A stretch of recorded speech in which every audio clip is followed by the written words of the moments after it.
It might sound cliche, but the sages say that the moment we stop appreciating something, we cut our soul from that channel. So for example, let's say someone in your greatest time of need, let's say you're going through a very painful situation around finances and money, and all you needed was $1,000. This is a hypothetical. All you needed was $1,000 and get you out of all your problems. Let's say someone came along. Say this person, John, came along and gave you $1,000. And because John gave you $1,000, you now have solved all your debts, all your problems, and you had money to create a business that now is worth $1 billion. Okay?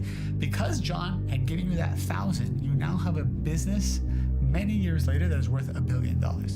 Now, of course, you appreciate John and you're always going to be nice to John and whatever, but in your mind, you don't really think John was that significant. After all, you are the one with your strength, your power, your certainty to have created this $1 billion business. So John's kind of an afterthought. You're not negative towards John, but it's just kind of like whatever.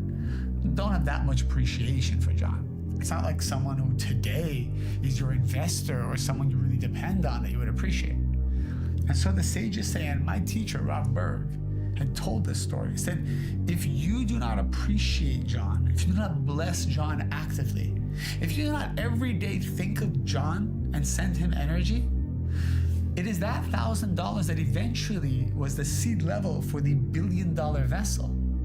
And every day that goes by that we do not bless, think about, and appreciate John, it diminishes the vessel of our business. So all of a sudden you have lawsuits, all of a sudden you have supply chain issues, all of a sudden you have people quitting, it's hard to hire, you're stuck.